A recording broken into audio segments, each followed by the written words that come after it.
evening. I call the March 5th, 2019 regular meeting of the Board of Selectmen to order. I want to remind all present that this meeting is being audio and video recorded. Please stand for pledge allegiance. To the flag of the United States of America and to the republic for which it stands, one nation, under God, indivisible, with liberty and justice for all.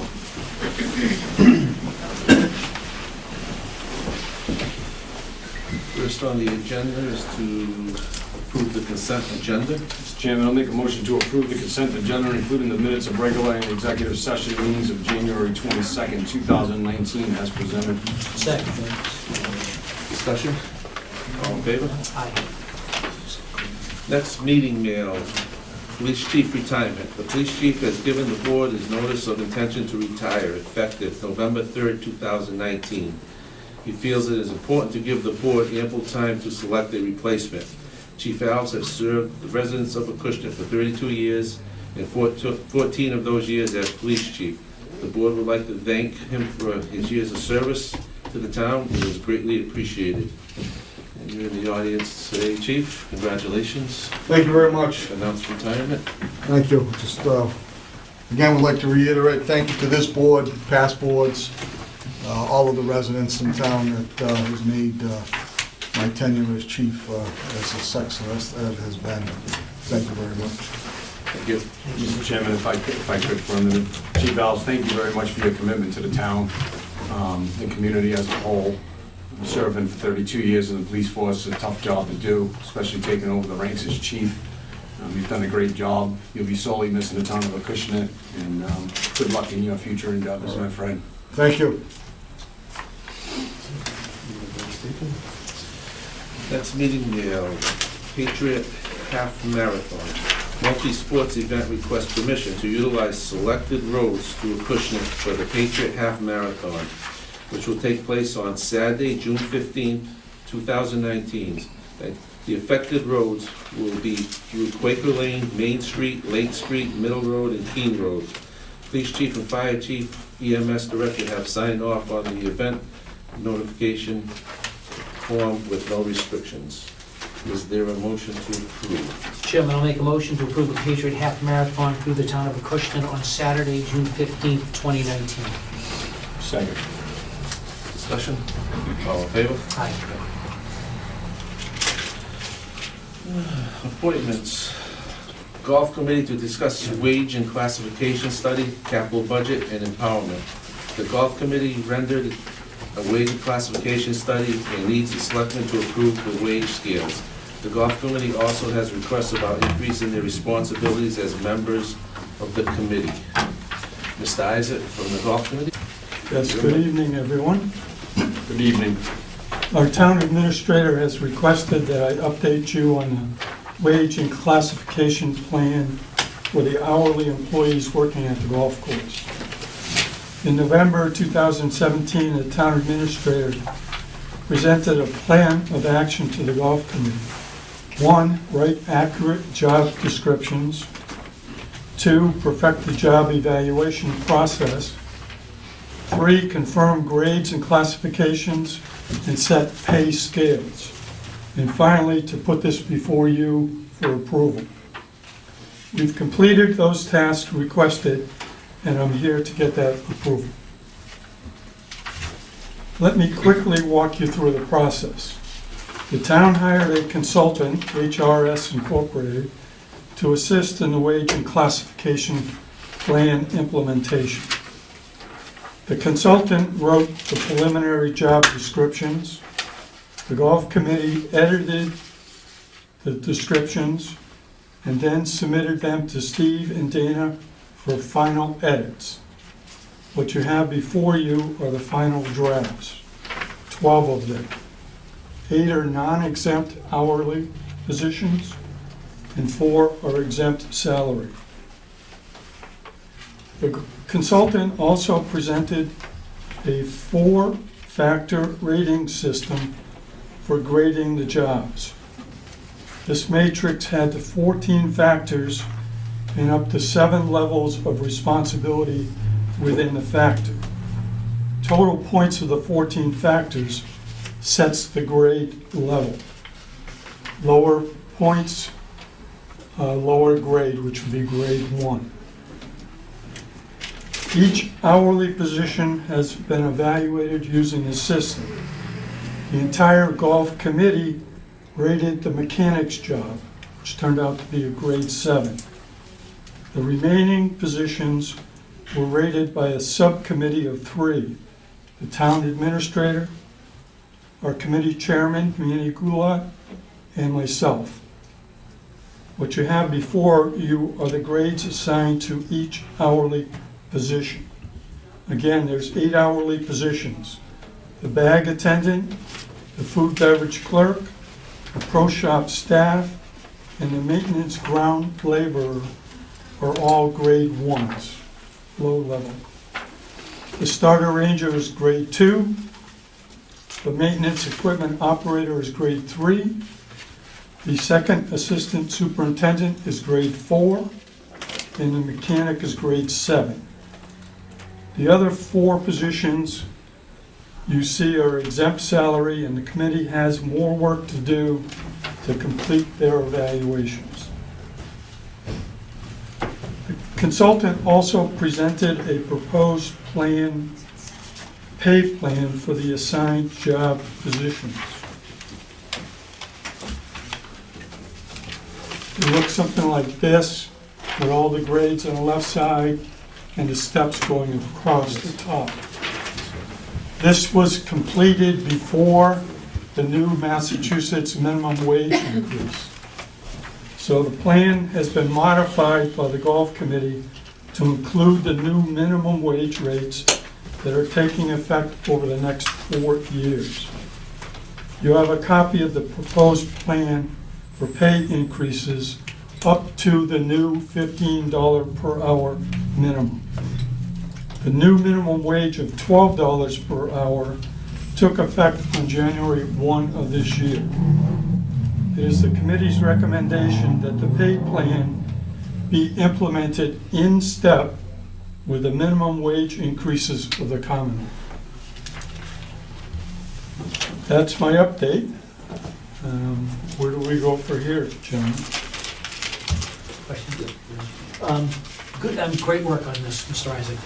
I mean, the job descriptions, and we went through one of the positions in the town and tried to apply all the metrics to that position to come up with the pay scale, and I know it was a lot of work, so I just appreciate what you had to do here to get the final product. It looks like you did it for a dozen positions. Just one question on the pay scales and what's happening. Most of these positions look like they're increasing 75 cents an hour per year. Is that in line with the proposed changes in the minimum wage? Yes. Okay, so minimum wage goes up, It went up $1 this year, and then it goes up 75. so these are moving in line with Correct. that. Okay, that's the question I had. So we moved everybody, even top salary people at 60 grand a year, we moved them the same amount. No, we didn't. No, we haven't moved any of These those. are just The exempt hourly salary positions. positions, we haven't made a recommendation on. Okay. These are just hourly positions that you did no contract. Correct, non-union. So the hourly, the top hourly guy, let's pretend he's at $40,000, then Yep. he moves the same 75 cents? Yes, According to the minimum yes, wage scale. according to his scale, yes. Right up to grade 7 is what you're Yep. proposing. So were you alluding to the one that we did in the executive session and Yeah, we came up yeah. with a different grade than the Yeah, company just did? the one exercise we did for one position. He's done it for So we golf did, committees. we did it to a 12 position, it called for a grade 12, we came up with a grade 7. It's a dramatic difference in grades, so there's a little conflict, I think, at least with me, with this wage and classification study. Okay. So, But I just, This is in line with area golf courses too, on the wage. I know the municipality, Well, they probably pay a little more than we do, but Most of the positions on the golf course are minimum wage.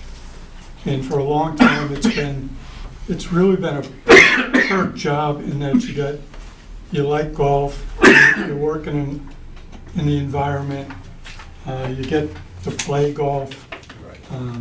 They're almost always minimum wage. Part-time minimum wage. And can I jump in? Yeah, go ahead. I mean, your conclusion seems to line up, you know, you've got a bunch of 1s, 2s, 3s, 4s, 5, 6, so your spread of your workforce seems to be what we'd expect. You've got management that, you know, grades 11, 12, 13, and then you've got a lot of 1s and lower grades as well, which is about what we'd expect to find, I would think, so. Yeah. What's the total dollar cost impact to the golf course with these new wages? There's going to be, well, right now, hourly wages, the maintenance consumes about 10,000 hours a season. In the operation part, just over 5,000. So you got 15,000 hours. And if you're looking at 75% increase as we go up, you're talking somewhere in the 12 to 15,000. So the minimum wage is going over 4 years. 60,000, you said? Over the We're 4 going years. up from $11 to $15. They weren't that far off from this minimum wage anyway, we just have to start bumping them up, and we have to keep up with the times, there's no question about it. To be competitive, you've got to, again, municipal employees, the minimum wage does not include, but it doesn't make any sense for us not to include it. We need to be competitive in the market. You're not gonna get any applications. It's That's right. Common sense. It's, Not only get them, but maybe lose them. yeah, exactly. Any other questions? And there's a couple of things you wanted to talk about today as well. I mean, you wanted to talk about, or are we talking about that, the reorg of the role of the Yeah, golf committee? that's all in this one motion. How are we doing that? Yeah. It doesn't have to be in that And- motion. Okay. Well, no, not in the motion, but it's all in the same. Capital, Do you want a motion now for this, or? yeah, we can do, accept the wage and classification I'd make a presented. motion to accept the wage and classification presentation, suggest recommendation presented by the golf committee. Second? I'll I can't second, I just got this booklet, and I haven't digested what's inside of it, Mr. Isaac. No disrespect to you or the golf Yeah. committee, but I can't second a motion on It's that. a lot of information Not there. if you accepting a need wage to- and classification that hasn't been properly vetted. It's not that far off from what was presented to us before. I'll second that motion. All in favor? Aye. Aye. Opposed? Aye.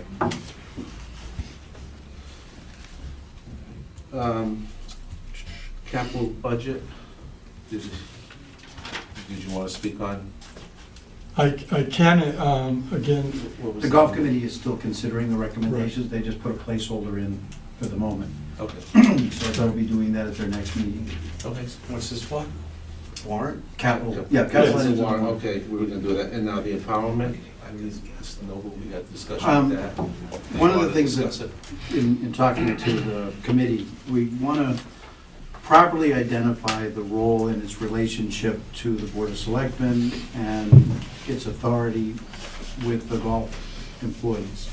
So, for discussion purposes, I put together the memorandum that discussed the iterations of the committee in the past, and apparently has never been, or at least I cannot find that it has ever been written down. Originally, it was the golf committee, and it was charged with the construction of the golf course, and then it has morphed over time, and I can find it referred to in many different things: golf committee, golf management committee, golf advisory committee, golf course management and operations committee, and of course, the golf course management and operations advisory committee. So what I'd really like to do is formalize what its title is, and also to determine its membership and its authority to act as a management board for the golf. And so I put together a memorandum which the golf committee has gotten a copy of. They have not had an opportunity to fully discuss that. It is a work in process, and I would like input from the board about what they would like to see as the role of the golf committee. And of course, we ought to start with a proper name. And so I've given you some working ideas that in no way are in concrete, but I just think we need to sort of start somewhere and We need a good determine where we're going to acronym. go. We need a good acronym. Yes, Yeah. yes. Yeah. For, Can I start, Mr. Chairman? Yeah, if you would, I mean, we just got this in our packet today, if you want to look it over and. Well, I know, I sort of know where this is going, is I have attended the last Okay. couple of meetings of the golf committee, and I've spoken with Mr. Noble about this. You know, I think when we look at the golf course and the management of the golf course and the oversight from the town's perspective, you know, we've relied a lot on the, whatever we call your committee, whatever we choose to call your committee, I mean, over the years, and I think the great part about that committee is it's been the same people have been involved year after year after year, and are there all the time working with management at the golf course, and we've got citizen volunteers who've been very active there over the years, and I think we need to be more clear about the fact that we're giving them responsibility for making decisions on day-to-day operations at the golf course, working with management at the golf course, and give them and empower them to make the decisions that it takes for the golf course to be successful, and to say that clearly so that there's no confusion. And the fact that we've listed 5 names for the committee says that there's been some confusion, and I know the Board of Selectmen, I guess, ultimately has oversight, but you're the ones there doing the work all the time, and I think we need to acknowledge that, and I'm not sure how we empower you entirely, but I think that's we need to figure out a way to do that and give them authority to make the decisions on a day-to-day basis at the golf course. So that's been the reality there for the last 20 years. Yep, I agree. And I think it should be in writing what the scope and responsibilities are. And I think it's something that we're representing the town, and we're appointed by yourselves, and you need to be able to see in writing exactly what you want us to do. So somehow we need to come to putting it on black and white as to what it is, so that not only we know, but the people who are working at the golf course also know what the reporting, Chain of command, basically. yes, thank you, the chain of command is. So I think, Mr. Chairman, I think in the past, the original name used to be Golf Management Committee, and then it was changed to Golf Advisory Committee. Is that correct? Anybody recall that?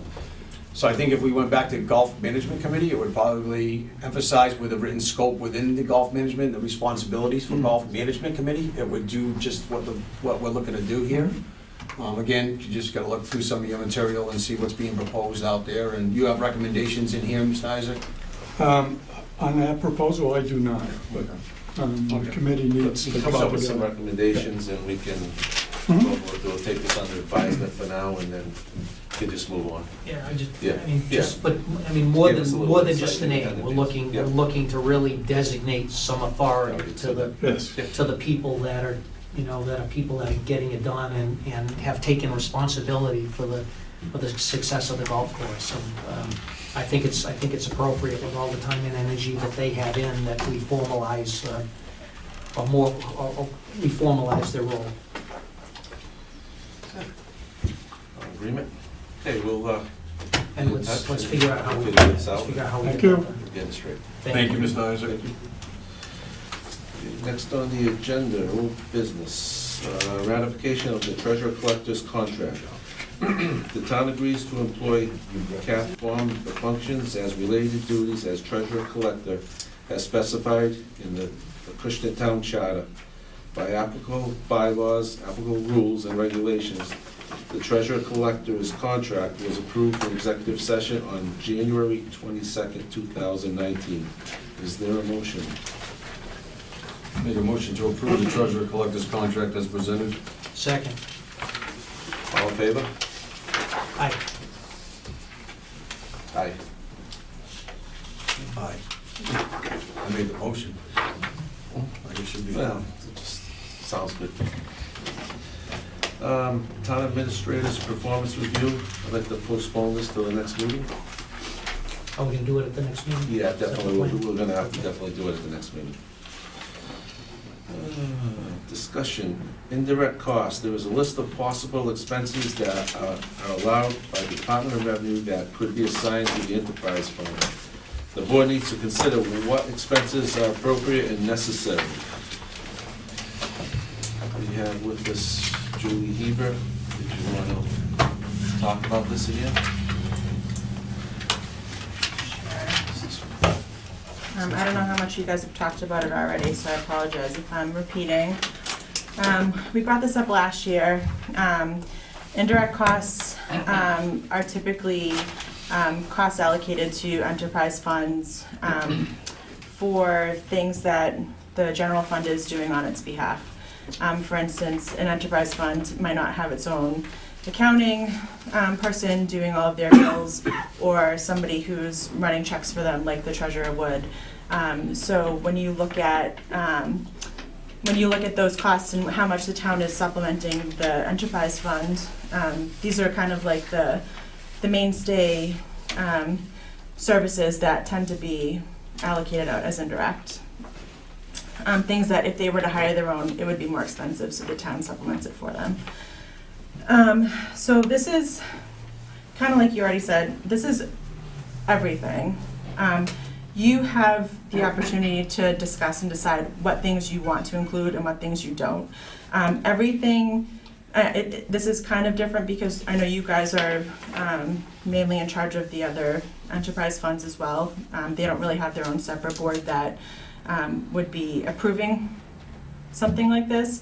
So it's really all in the hands of the selectmen, but typically the enterprise board and the selectmen would have to come to an agreement on what things they want to charge and what allocation they're going to use to charge the item. So for instance, if you didn't want to charge anything from the town administrator, you could agree to it, or you could say, we want to charge it on a different allocation method. We think that this might be better. So I kind of laid out for you, based on the anticipated FY20 budget, these are the personal services components and the expense components that could be allocated. I also gave an explanation of the methodology that I used, but again, in discussions you could change it to something else if you thought something else was more appropriate. And again, these are the percentages based on the methods that I plugged in. The other piece too is that if you approve the indirect costs and they're added, they would be added as an expense for the enterprise fund, but they wouldn't be charged in whole at once. They would be charged as it goes on. So say, say the expenses in the accounting office, you're not gonna charge the full amount because I might not spend everything in my budget. So it's something that's analyzed on a monthly basis and gets charged on a monthly basis to the enterprise fund. So again, if somebody left an office, say we had an absence in the treasurer collector's office for a short period of time, so the salary was shortened, that would impact the amount that would get allocated to the enterprise fund. You wouldn't just do a blanket. I'm confused, so if the person is there doing the job, full allocation, if the person's not there to do the job, not a full allocation, but somebody's still gonna do the job, so where would that come from? You would have to supplement that from somewhere. Yeah, well, I mean, I'm just saying, I guess it's harder to do in like a personal services, but say there was an absence in my office, because you're looking, the personal services for the finance department as a whole. So say I lose one of my employees, so there's a month where no one is getting charged that salary wouldn't automatically, the allocation wouldn't automatically hit the enterprise fund, only what's actually charged. Now, is this a requirement from the DOR? Yeah, they require that you look at your indirect costs and that you have something in writing, again, an agreement between the boards to allocate the costs. And they also look at the methodology that you choose. So they try to analyze it to make sure that it's a fair methodology. If you were to do some kind of blanket thing and you charged water way more than somebody else for an unfair reason, they would look at that and they wouldn't accept it, and they would send it back to you and tell you have to change it. Just so people understand, the enterprise funds are not, the money doesn't come from taxation. Right. It comes from the user fee, the golf committee, rounds of golf, water, sewer, the fees that put in. So Right. this is actually, what you're doing is taking the taxpayers, giving the taxpayers money back for the work that you are doing Right, out of the enterprise fees. right. So- This takes it off the burden of the taxpayers. So, the comment the chairman just made, we're giving back the taxpayers, so at first glimpse, it looks like you're trying to raise $262,000 from all three enterprise funds. Yes. So, we doing an underride to give back the taxpayers their money? No. That's just the actual number, and we have the authority to go 10% or whatever. No, I mean, that number's just totally, But you said No, we're giving but- back the taxpayers the money. So typically. Yeah, But we're right, so not, for- we're gonna spend it somewhere else. No, so typically, as of the time I've been here, we've continued to use free cash to balance our budget. Mhm. So right now, we're using $262,000 of our free cash to balance the budget. So it's using the taxpayers' money to keep funding these things. Mhm.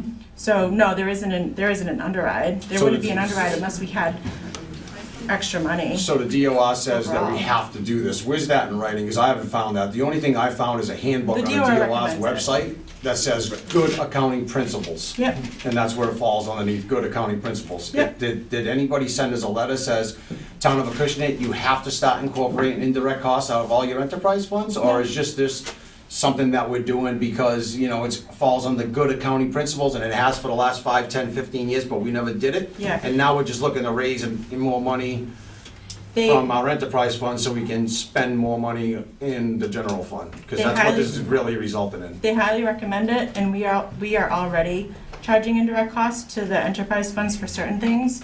So they look at why are you charging certain things and why are you not charging other things.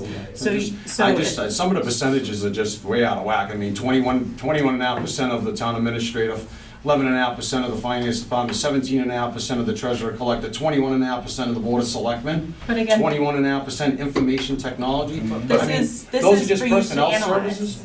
This is part of it. So this isn't in stone, you have to decide this. The point in doing this is to give you some, I think makes sense, but there could be many methodologies that you use for all of these. So it's the board's discretion to look at it and say, well, we think that this methodology is flawed, we'd rather look at this instead and choose a different percentage based on that. Yeah, But the GR is looking that you are not just saying, 5%.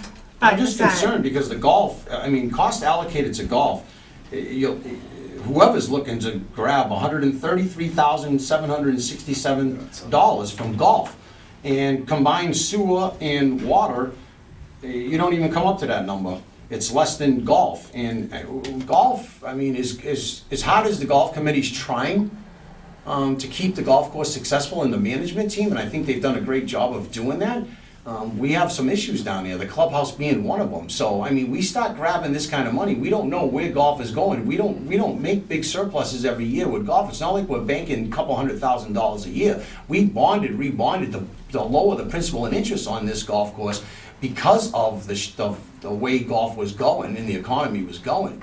So it was basically a salvage title at that point to help us out and not turn this burden to the taxpayers. And no matter what happens, if things start hitting the fan and revenue starts dropping and we can't make our numbers anymore, what the taxpayers gonna understand is the debt on that golf course is gonna fall back on taxpayers no matter what. So that's my Yeah. concern. I'm very concerned about indirect costs and the exorbitant amount that we're looking to raise. Yeah.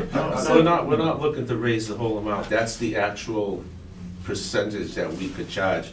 There's nowhere here, I mean, I'd be foolish to try to get that out of the golf course. It's just not profitable enough. But the other, you gave us percentages that we can do. Like you say, we're already charging, I believe through the accounting process, the golf course is paying. $5,124. Right, and so that's an indirect cost they're already paying. Right. So And we're we looking have for to. $14,171. Now, we have, the water and sewer, like you just said, the Department of Revenue, you got, if you're charging one, you gotta charge the others. That's basically what you're telling us. Yep, Okay. and so, just one other comment to the water and sewer are really good enterprise funds for the reason that you stated.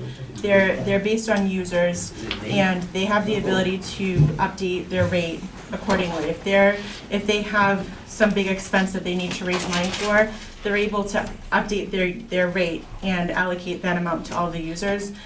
Golf is a more difficult enterprise fund in itself because it doesn't have that capability. You can't just go across the board and raise the fees because it's in a market.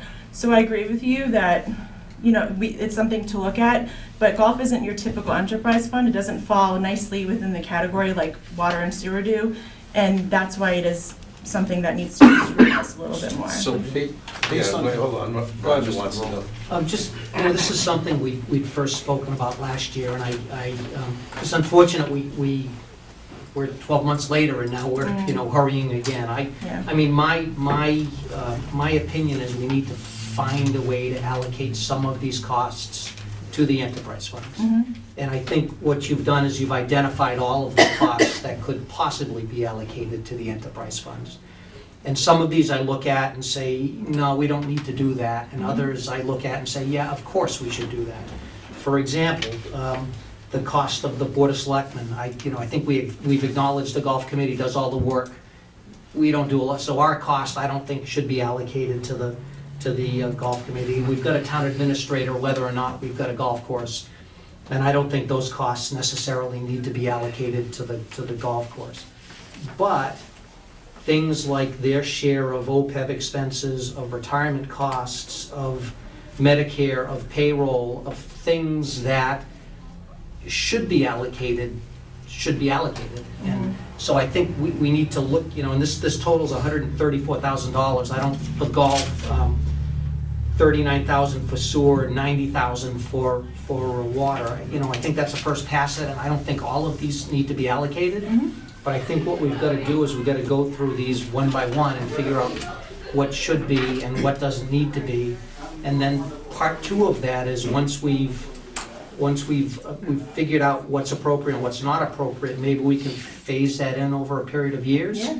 And maybe, because it's sticker shock to, I think, some of these departments, that 25, 50, 75, 100, or Yep. 20, 40, 60, you know, whatever the percentage is. But, you know, I don't think, you're saying these are all the possibilities, Yeah. not necessarily this is what we're doing and we're doing it now. So Exactly. I think as a group, we get to look at this and say, you know, with your support and recommendation, Yeah. these are the things that don't have to happen, and these are the things that should happen. And, you know, I drew a line about, maybe halfway down, 60% of the way down the page, and said everything below this should probably be allocated, everything above, probably not. Yeah, so that's probably a good read on it, Mr. Cabral. And just because when I started breaking down the numbers, I went back to 2018, so I'm gonna talk water and sewer for a minute. Yeah. 2018's consumption, the sewer usage, okay, to get that $39,000, we'd have to go up 85 cents on the rate. Okay. The water usage, we'd have to go up 55 cents on the rate. That's troubling because every quarter, right now, just so everybody understands where we're at, I understand this is not the full cost, Mr. Noble. I don't need No, you she's not talking. recommended that. I understand that, but I don't need you talking when I'm trying to speak to to Julie. There's a bunch We of- send out roughly 400 demand notices every quarter. Is that correct, Ms. Silva? That's troubling because that tells you that people are struggling and having a hard time paying their bills. So I take this indirect cost very seriously. I'm with Mr. Cabral when we may talk about what real charges we need to factor in and then implement it over a 4 or 5 year plan. I'm glad Mr. Cabral brought that up. But to try to do this all in one shot, or to even any amount of this, it's troubling to see 400 demand notices in our water department go out every quarter. People are struggling right now, that tells me. Yeah. And people are gonna struggle a lot more when you raise these rates. And these rates, that's just to cover indirect costs, if we were to fully implement all these indirect costs. And I understand now there's a change in heart, and we're not gonna. I'm just trying to stress the troubling effects of what's happening when you continue to raise rates. You made a comment that if something goes wrong in water and sewer, we can just raise rates. We cannot do that. We'd have to go out and do a borrowing, and then we'd have to hit the people. You can't just do things arbitrarily through rate increases. We don't even know what we're paying for water and sewer in the upcoming year, so that would be an additional cost. So I'm just trying to warn those who are not familiar with the town of Acushnet, be very careful of where you're trying to get us all in one shot. And I understand now, Mr. Cabral, I think, said it best, that we're gonna look at these costs, the board should look at these costs, try to determine what number's acceptable, Yep. figure out where rates would be accordingly, and then move on from there, so. So just to give you the other side of that though, I get that. You want to make sure you're being fair to your water and your sewer users. At the same time, the taxpayers are subsidizing costs for the water and sewer users, taxpayers who may not have water and sewer. So the point in doing this is to try to keep it even between both of those people who are taxpayers only and people who are taxpayers and water, and splitting the costs evenly, that the taxpayers aren't covering the full burden for the users, and that the users aren't paying too much at the same time. 90% of our water users, it's 90% of our residential homes are water users. So that's kind of a misconception. We Is it should, that high? yeah, we should probably, 2,900 and change versus 3,300 residential homes, right? 10,000 residents, 7,000 water. No, we're talking 30, how many households, so you can't go residents? Huh? Households. We pay taxes by households. 3,000. Right. 3,000 Just over 3,000, like 3,300. So 90% of them are water users. So should we be doing, that's something the board should be considering when we look at this. 90% of them are water users. You can't take all those costs. It's already part of your job description to do this. But you have to be fairly, if you tack 10% on the water, you're gonna do it, so you can't go 10%, 20%, 50%. You gotta kind of stay even keel with all Right. the that's fair, Roger? Yeah, the point is, I guess, just saying what you said differently. I mean, I don't have water or sewer. I wish I had water and sewer. I don't have either, but, you know, I think what this is doing is saying that as somebody who doesn't use water and sewer, I shouldn't be paying for services that I'm not getting. And not that I don't have children in the school either. I don't mind paying for a school system. I don't mind paying for water and sewer, but we're trying to find a way to balance it a little bit more fairly than maybe we are. I've never had a fire. I don't mind paying for the fire department or the police department. I'm good with all of those things, but And- we're trying to find a way to balance it better. Regardless if you had a water or sewer, you're still gonna have a town administrator, we're still gonna have a finance. Absolutely. So you're gonna pay regardless, is what I'm getting. So those things That's why they're don't gonna come right belong. out. Right, In my no, but, opinion, so, don't belong. all right, so these things were put into an enterprise fund because they were separated to cover only costs for the users who are using them. So, I mean, at that point, if you're 100% on water, then maybe you don't have an enterprise, a separate fund for them anymore. But the reason why they were initially put on enterprise funds was because you're trying to cover the costs for only those people who are using sewer, and to bring all those costs together. So yeah, but you have a finance director anyway, or an accountant anyway, yes, but if they're really their own enterprise fund, they would have to hire their own. So the town is saving them costs because they don't have to go out and hire their own accountant, their own treasurer collector, their own auditor. They get to use the town stuff and be under the town's umbrella, even though they're considered a separate entity as an enterprise fund. It's basically like 3 separate businesses within the towns, that's Yeah. what we're talking about. So, Mr. Chairman, if I could just ask one question, I need clarification. So if we're gonna start splitting nickels and dimes on what we're allocating, 90% of the water users, again, are taxpayers, okay, only 10% is left out, and that's mostly North End, okay? So what happens now if something happens and my water guy is called out to do something on the town side? Do I back charge that department for that service? Because that's an enterprise fund and they're being paid out of water and sewer users, so I shouldn't be utilizing them anywhere else? As far as I know, if a water, and you can correct me, if a water employee is doing highway work, they're gonna get charged out of the highway department. You're gonna get what? That's not how we work here. Overtime? Absolutely I don't have not. enough staff. to do Overtime, that. yes, but if it's during the day and he needs them on highway for a special project, we pull our water. But the same is true in the other way It around. goes both Yes. ways, goes Yeah. both Both ways. directions. So I usually- theoretically balances out. Correct, because there's no way I don't got enough manpower to separate this and this and that. If I get emergency, guess what? It's all hands on deck and I'm grabbing everybody to do what we gotta do to fix the problem. So it's not, there's no way we could do that, because then if that's the case, water's gonna have to have their own backhoes, their own dump trucks, their own Yeah. foremans, their own they do get their own foremans, but it's impossible. Not with the manpower we got, you'd have to change every single thing we do if you wanna totally separate everything and keep it. I don't know, I'm asking a question, is that where we're going? That's all, that's the question I'm Well, asking. it ain't gonna happen unless you guys got a lot more money for it. Well, I'm not saying that anything should be, but I think as part of this, the indirect costs, you do kind of look at the allocation for your employees, because I know like that DPW, some people are, 60-40, like they all have different percentage splits. And I think it's something that we look at continuously to say, like, does this make sense based on what the employees are doing? So that you typically will have the majority of the people doing the work that they're getting paid for, because they're all under cost allocation codes. I'm just So- saying, I've had water guys cutting grass at the library, so I don't know if I should stop that. That's where I'm trying to go, because they got other We things to can be look doing. at it. So I'm just concerned about where we're going with this Yeah. and nickel and diamond, and I'm just not a big believer in it. Mr. Flynn? I just want to say that I filed this under, just because you can do something, doesn't mean you should do something. Right, the Golf Course Enterprise Fund has been in existence for 23 years now, maybe, about. And for the bulk of that, there's been, real direct costs, well, even the treasurer collector, I'm sorry, I don't even agree that that's a real direct cost, because you'd be there anyway, and just because you take the deposits from the golf course. But we have been back charged for health insurance, okay, you can see that's a real cost of the few employees who might take it. And we've been existing that way for 20 years. To go this way, it would bankrupt the golf course for one thing. And not just as a member of the golf committee, as a resident, taxpayer, accountant myself, I think we need to preserve our assets. The golf course is an asset to the town. And we shouldn't be doing something that's setting it up for failure. And I think implementing this, even at a third of this and phasing over 3 years, 3 years from now you still be at the 130, that's still a recipe for failure of the golf course, and why let an asset deteriorate, and that's just my thoughts. Thank you. That's why we're here for discussion. I mean, we're not gonna vote on it tonight. I mean, she's presenting it to us, and if you can get the gist of it, I mean, what now the taxpayers are paying for those, I guess, the direct costs or indirect costs right now. And then technically, it's supposed to be separated by law. So just discussion on it, and we all set?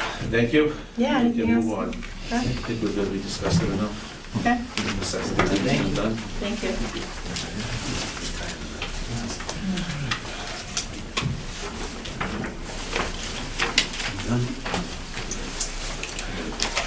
New business. Town clerk would like to appoint Jacqueline Pinkley, Ashley Leonard, and Lexi Ann Labonte as election inspectors to assist in future elections. Is there a motion? Is this date right in the motion? May 1st, 2019? We'll do all the. She needs them All right, this election. all right, I'll make the motion to appoint Jacqueline Hinckley, Ashley Leonard, and Lexi Ann Labonte as election inspectors as presented until May 1st, 2019. Mr. Chairman, I don't know if it's necessary to announce that Lexi Labonte is assigned by the town administrator, because that's Mr. Labonte's daughter, so I don't know if that's something that we should say. I think it's perfectly legitimate to explain I that. just don't want people to look at conflict Mr. of interest Labonte as, oh, now you got your family, and it was assigned by the town administrator, so. law. Thank you. You make a motion. Second. All in favor? Aye. Okay, Police Department traffic study. Starting July 2018, the police department conducted a traffic study of streets within the center village. Chief Alves has shared the results with Mass DOT, and with their traffic studies, it is recommended that the town post all streets in the village area with a 25-mile-an-hour speed limit. The study was based on the volume of traffic, density to the streets, vehicles parked on streets, conditions of sidewalks or lack of pedestrians, and average speeds. Mass DOT's manual on uniform traffic control devices will require the town to post 58 speed limit signs on 27 streets in the village area, which an estimated cost of $7,250 for signs, materials, and labor. Chief, How we doing? you again. We get many complaints about speeding all over the place. All over the place. All over the place. And the Center Village is one of those areas.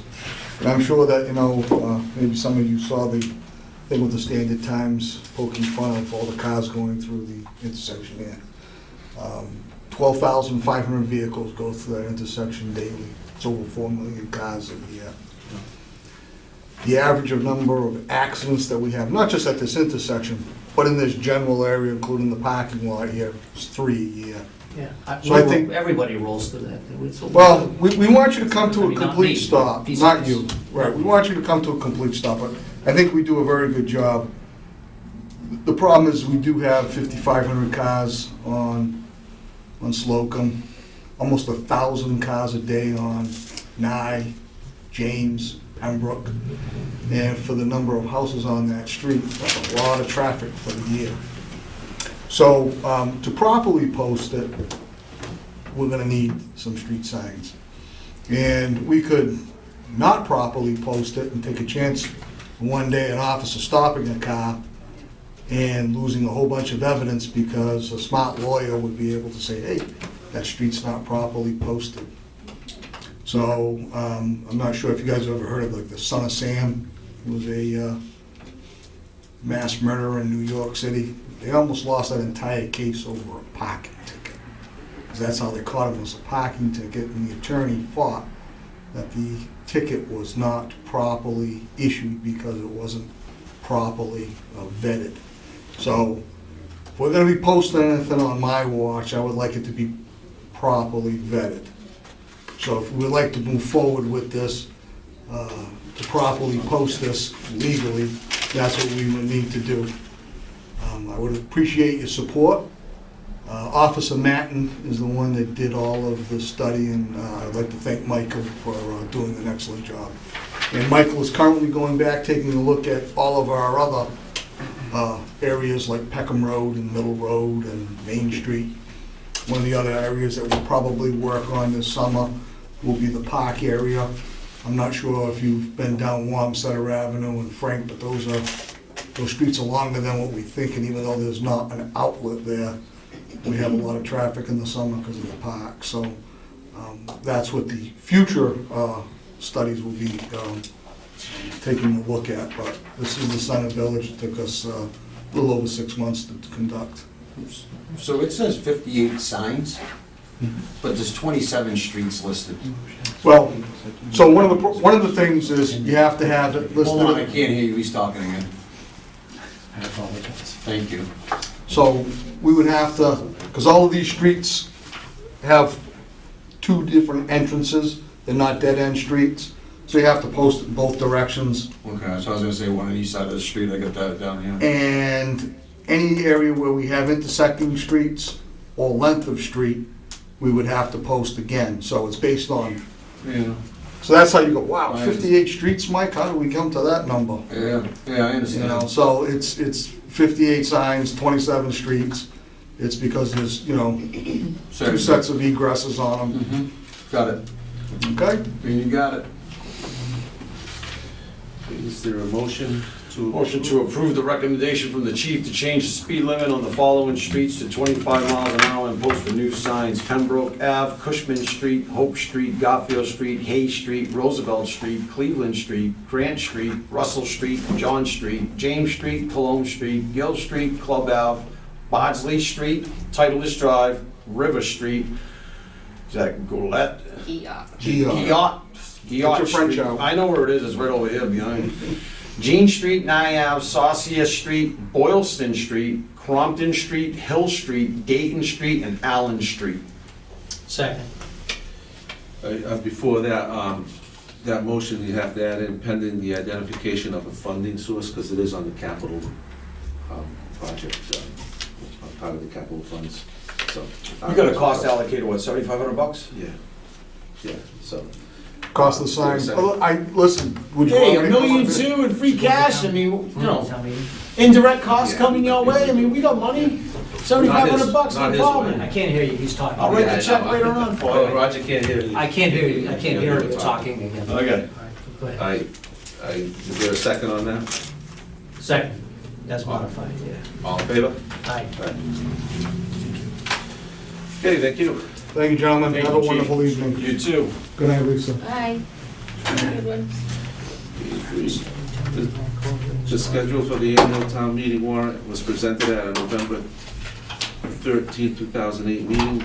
The schedule put forth closes the town meeting warrant today, March 15th. Currently, there are 58 articles. 60 articles, yes. 60. Do we want to just briefly run down them, or do we Sure. want to wait till we have the boards come in? Some of the- You can- Some of the articles are conditional articles. Yeah. For example, line number 1, the cemetery board, for cemetery board authorization to pay members of the cemetery board to do physical labor. So that's a normal one.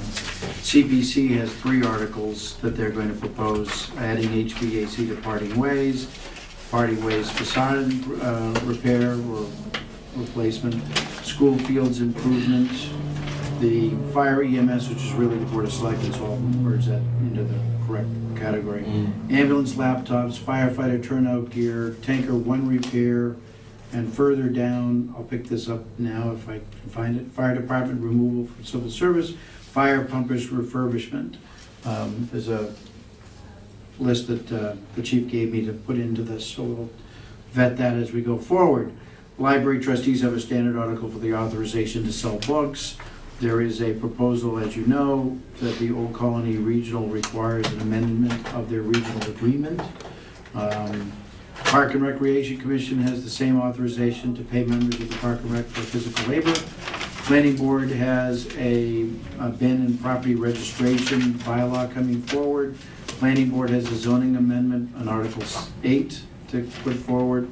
School Committee has several articles: central office HVAC, curriculum adoption, driveway repair, gymnasium door replacement, heating system component upgrade, repair or replace the elementary school chimneys, repair the gymnasium, spelled wrong, cafe wall, replace the food roof condensers, replace preventative preventative maintenance.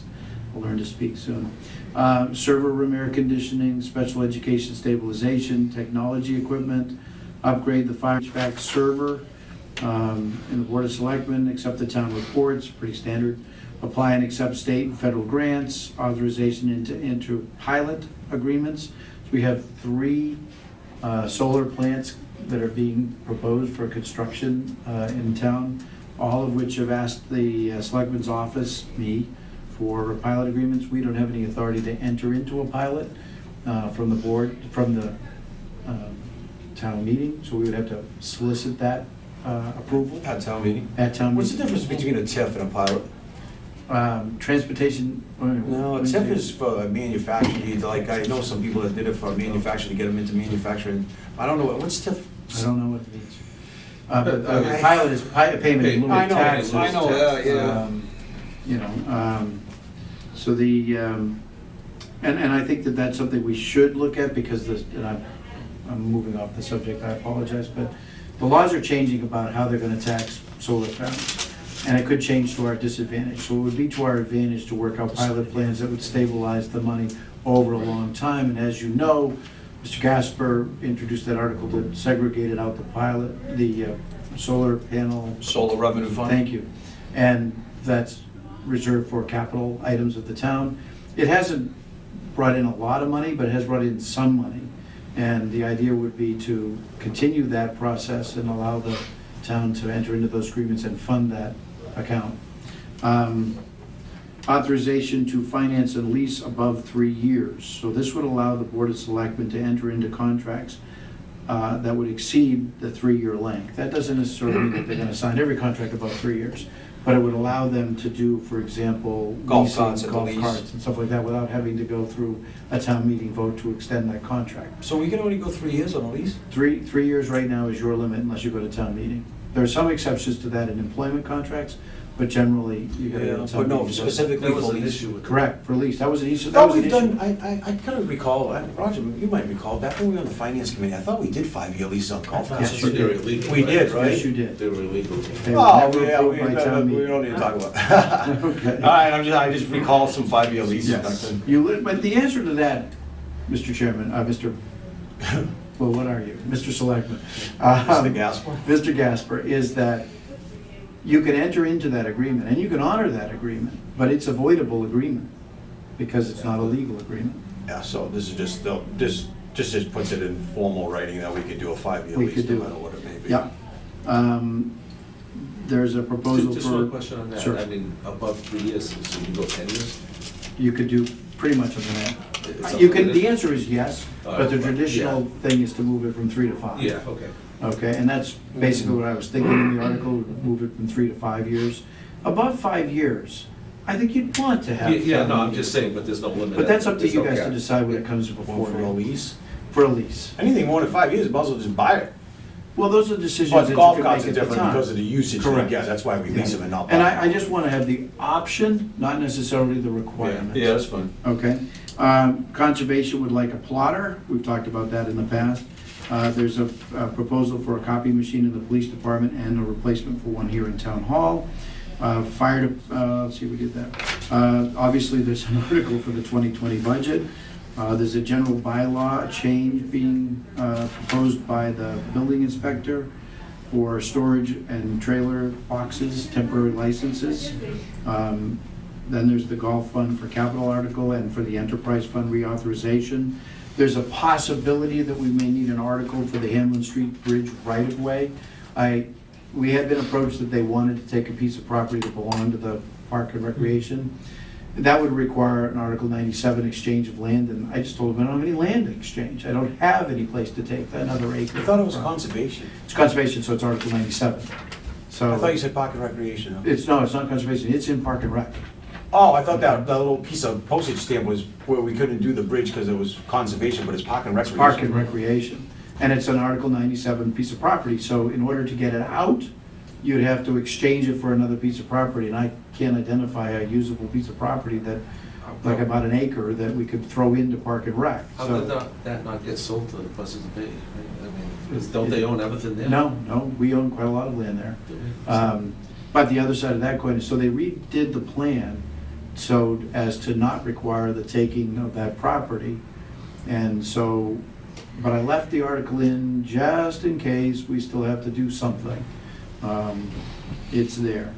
The highway department would like a Mohawk lift and a lift gate. What's the difference, Kevin? A Mohawk lift is like a lift up, a man lift where you can go up and cut trees and limbs Oh, okay. and stuff like that. And the lift gate is for the big dump truck that the town meeting approved last Yeah. year with the conveyor belt in the dump for sanding and dumping. So when you do loom on the side of the road, you repair a side of the road, the lift gate would have, I'm pretty sure that's what he's talking about. Lift gate would be the one that transfers the dirt and only funnels it out one side of the vehicle. I'm pretty sure that's what they're talking about. A lift gate could be a lift gate on the, like, it comes On a up. pickup truck. Right. Like, yeah, but I think that might be what he's looking for. I don't know, it's vague, it says lift gate, I'm not sure, he talked about the dirt conveyor belt gate that They would gotta go. come out and present, right? They'll have to come. Yeah, that'll be fine. We're just doing a It's 4,000 bucks. 50,000 foot. In addition, we have the possibility of a net meter solar credit contract, which we had briefly discussed last ECA, are they meeting. gonna come back in? Yes, and I also have they had presented a sample contract. I contacted the lawyers because one is a contract, it's a Yeah. 20-year deal. We really want to be sure Yeah. we're on solid ground. I also wanted to make sure that my understanding is under 30B, we can make the exemption because it's energy procurement. And I wanted the lawyer's opinion that, yes, this was legal to do, and it is. So the questions that will come forward were, you know, these are pretty standard agreements, it's just a question of selecting the company. And Right.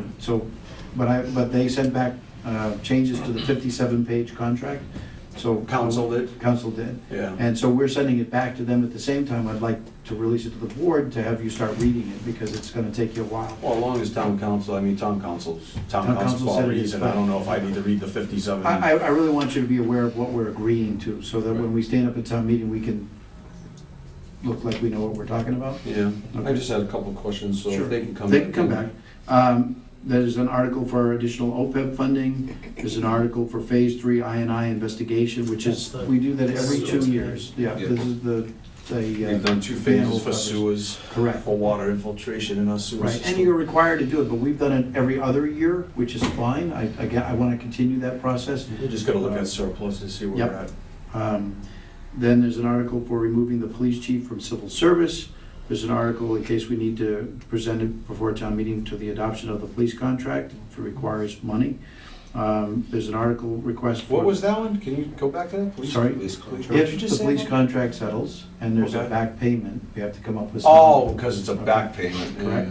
and Selectmen, excuse me, also police mobile computers.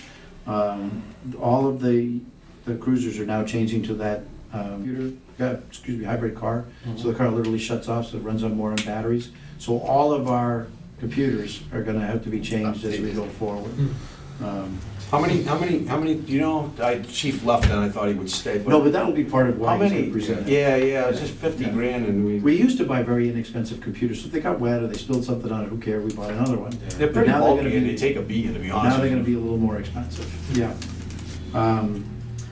We have a proposal that this board will have to make the decision to require direct deposit payroll.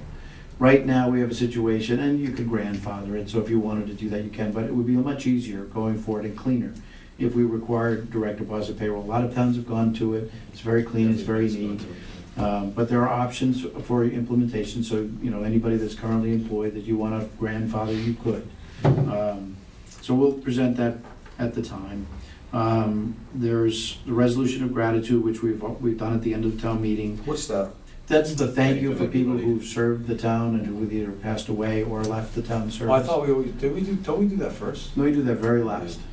We recognize people that have passed last? Yes, I thought well, I thought on the a lot- resolution, you're gonna do, for example, somebody has passed away that's been important to the town, you could do a moment of silence.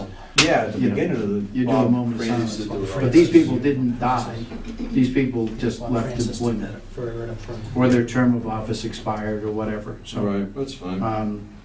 Then there's revolving funds authorization. You remember that every revolving fund we had in the past had to be independently authorized, and now we can just do one article and fund all the revolving funds or authorize the spending limit of the revolving fund.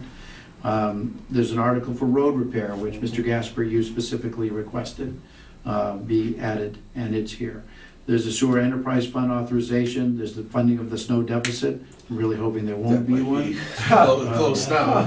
There's the chief's proposal for the speed limit signs, which I just abbreviated speed limits, we'll have to come up with a fancier title. A stabilization contribution, fixed town hall roof, we have one section of the roof here, it's leaking, it's raining in the accountant's office.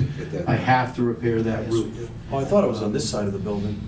Where am I? I don't know. It's like, it's over, We're at the it's end. over, We just did the it's back. over Jim Mel's. Jim had come in and talked to us about this, it's over there? Yeah, it's over Because there's nothing Mel's. above us, we're in the garage. No, but there's a roof above us. There's a roof. This roof is fine. It's It's, treasurer's. Oh, I thought he was talking about this roof needs to be done, that's fine. okay. That's fine. There's an authorization for the treasurer to borrow money on occasion.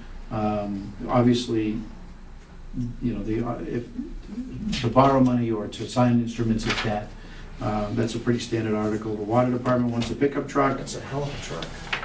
pretty standard the way Let they me tell you, go. trucks are crazy. $60,000. Oh, You can't, you buy a base model Yeah. two-wheel drive truck today, it's 45 grand. You can't buy it, you You're need, gonna you be need four-wheel $100,000 drive, in a you're gonna couple buy it of with a years. plow. And then voting bylaw changes. We have bylaw 47,000 changes, now? and then we have a voting machine request. And on the voting machine request, we have gotten all we can out of these 25-year-old voting machines. So, Is that for there's 4 machines? 4 machines. 4 machines. Yeah, That's what you stick the ballot in. yeah, you're gonna have to do some, I mean, we're just begging for a problem. Let's get to the How old are those machines? 20 to 25 years. Oh, they look older than that. They really do, yeah. They're counting Wendell Wilkie, They look older than that. so. All right. It's trying to bring us into the, and you have to replace them all at the same time, because you can't have. Yeah, non-conforming absolutely. Different machines. ballots. Correct. All right, we'll take that up under discussion, we'll call the department heads back in. All right, next, soil removal application, 5/8. Can I make a motion to table that? Because we called Board of Health or the health agent prior to this meeting, and the soil board's not yet approved that permit, so I think the appropriate order would be for them to approve it first at the soil board and then be presented to the Board of Selectmen for ratification. Is there a motion to table? That's a motion. Motion. Second. All in favor? Aye. Town administrator's report. Just a couple of things to mention to you this evening. As you remember, the cable group was in last meeting, and they requested your authorization to spend some money to upgrade the equipment, and they asked for 43,000. No, we asked for 30-something, we gave them Yeah, 20. we gave them 43. So the equipment quote came in at 37,900, which was great, but the install cost came in at over $8,000. So I don't have enough money to finish the How short are install. Well, the problem is the install is based on hourly rates, So we don't know. so I don't know exactly, but I'm gonna ask you guys to amend your vote to 50,000 instead of 43. And then I'm sure I'll bring it in under budget, and I will report to you. We on went to that 40, I think, last time. Yeah. It was We went- 43. 43, We did do 43 grand? yeah. I thought it was 40 Gs. It doesn't matter. I Because mean- John asked for a little bit more cash money. Right, and I guess I'm gonna ask you to round it to 50, give me the authorization to go the extra 7 to Up get to this job 50. done, and I'll come That's back and fine. tell you what the actual bill was. Can we can't do that now, rather than the town administrator's report, Mr. Noel? Can we have a motion? Let me put it this way, as long as you guys don't fight me when I put the motion before you to approve the bill, Oh, you don't want a motion now? it's okay with me if you don't do the motion, it's not on the agenda. So if Mr. Casper is correct, it doesn't have to be voted. No, I'm asking you if, that was a Yeah, you question. can, because I even bring it up in my. Well, if we need to get it done right now, cable's down, I mean, we kind of. Cable's down for a different reason. Cable's down because of an error. Yeah, I know, I'm just saying, We should just make an amendment to the. Make an amendment to make it 50,000. I'll make an amendment to increase the expenditure we previously approved at $43,000 to increase it to $50,000. Second. All in favor? And a reminder that those are funds provided to us by Comcast, and which cannot be used for any other purpose but Correct. to do things like that. Oh. We're requesting the funds for. Speaking of that, I met with the attorney we're negotiating the Comcast contract renewal. I had feared that our contract expired last June. It does not. It expires on November 19th. Oh, Okay? I thought it expired already. So did I, but fortunately it doesn't. Comcast had been reluctant to negotiate the renewal of the contract because they had petitioned the FCC to eliminate the local peg charge. Because, in their words, they were making, that peg charge, that 2% was making them non-competitive in the marketplace. The fact that your cable bill is $200 had nothing to do with it, right? Nonetheless, the FCC has declined to rule on that, and so consequently, they are back at the table asking to negotiate, and our attorney has been contacted, and we will be negotiating that contract shortly. And it looks to me like no change is a possibility. There's a new attorney on that, right? There's a new attorney on it from both sides. We were trying to negotiate with Comcast, they were not responding, they're not getting back to us. And the attorney basically filed a complaint that they weren't talking to us. Now they're talking to us, so. That's it? That's all I got. Thank you. Future business, joint meeting with the school committee, finance committee, and board of selectmen at the Ford Middle School Library, March 6th, tomorrow at 7 PM. I would have been here. It's good that you Yeah, I said know. that. All right. Next selectmen's meeting will be March 19th, here. At this time, executive session, general law 30A 21A2, to conduct strategy session in preparation for negotiation with non-union personnel, wage and classification. If an open meeting may have been detrimental effect on the bargaining and litigation position of the public body, as the chair also so declares, and will not return to public session. Is there a motion? Mr. Chairman, I would ask that if we could go into executive session at another time. I have an emergency at home, and I did not bring any of my paperwork with me to go discuss wage and classification, as I would assume that the board would extend the courtesy when I let them know that I have an emergency at home. So I know Mr. Cabral's anxious to get in there and discuss the wage and classification, but I cannot attend executive session, and I think it's pertinent that we have 3 members of the Board of Selectmen to discuss wage and classification, not 2. So I'm asking for some consideration to postpone executive session. My only hesitation on that would be that we've had the wage and classification study for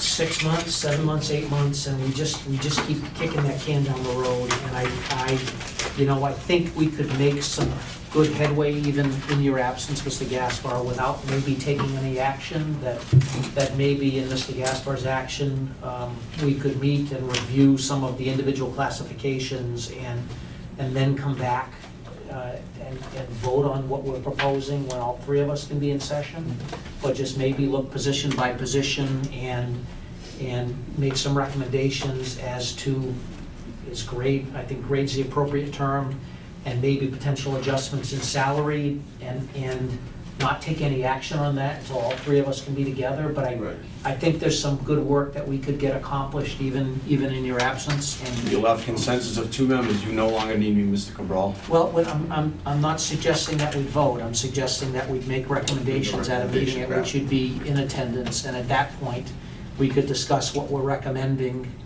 There are 2 of us. We would not take any action, but we would be able to make some good recommendations. You remember the discussion we had, and all the effort that went into the one position that we did review, that we've got a lot of time we've got to put into this in a very short timeline. So I'd like to make some forward motion tonight, and I'd like to go into executive session. And I would agree that we would not make any decisions in your absence, Mr. Gasper. But I'd like to make some positive motion on this. Is that a motion? I don't know what I'm saying. Is that- Yeah, so yes, I'm making the motion to go into executive session, yes. Is there a second? I'll second. All in favor? Yes. Yes. Mr. Gasper?